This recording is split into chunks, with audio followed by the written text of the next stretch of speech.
has it. And as I heard our guests tonight talk about it, they said they're here to better their speaking skills. And that's the main reason most of us came to Toastmasters. Now here, in the club level, we have opportunities of leadership. Look at the ballot.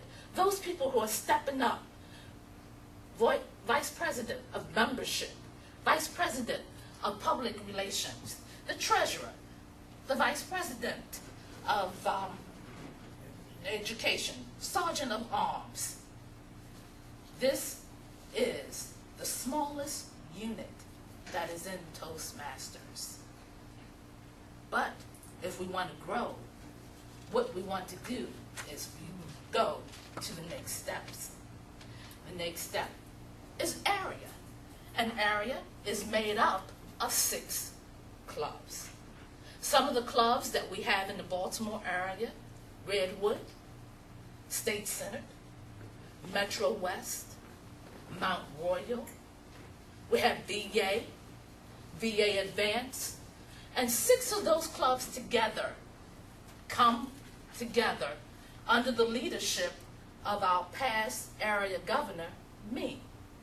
Now, me, who has since gone on to a new career out of the state, was our past area governor. He was responsible for going to each of those clubs that are in our area, talking with the president. You remember, he came to us and he encouraged us to become distinguished, to work on certain goals. And therefore, that's what we want to do.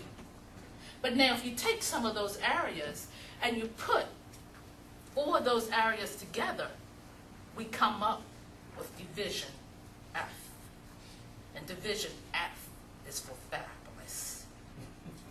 Which Watkins, the governor for division, has been here, and he has spoken to us, and he has encouraged us.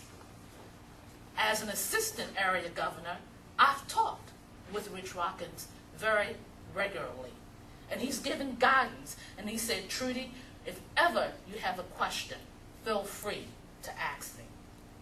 And then those divisions, 50 of them come together and make up District 18. That is 50 divisions in Maryland, Virginia, West Virginia. And in those each levels, we have governors, we have vice presidents, we have secretaries, we have positions in which you can practice your leadership skills. Now, you're not alone when this happens, because you see, and I don't want to scare anybody, this is the book that they give you when you aspire for a leadership skill outside or beyond the club.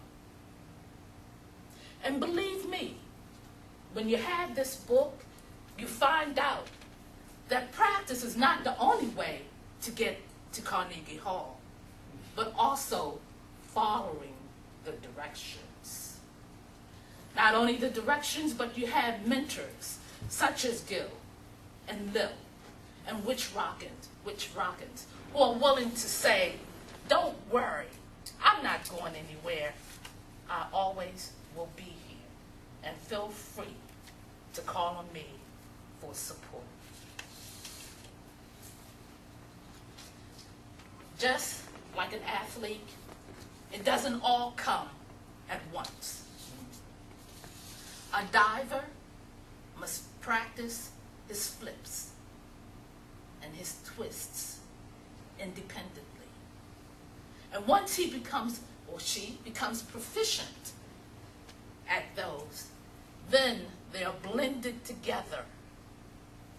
And as that person practices more and more, that person performs the perfect dive.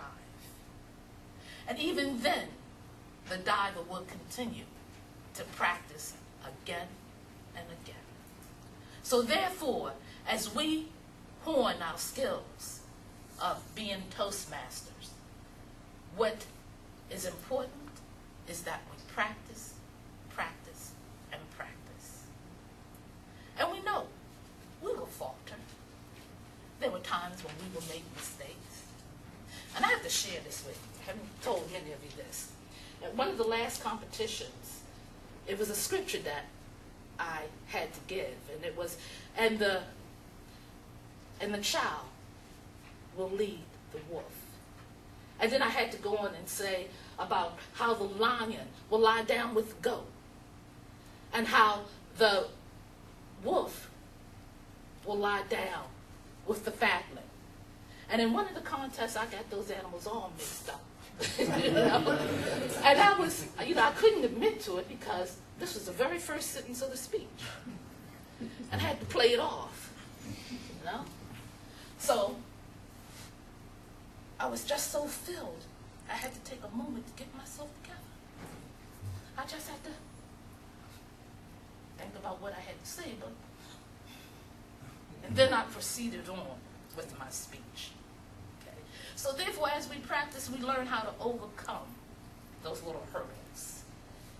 And as George Leonard said, mastery is not perfection, but rather a journey. And the true master must be willing to try and fail and try again. So remember, we must go beyond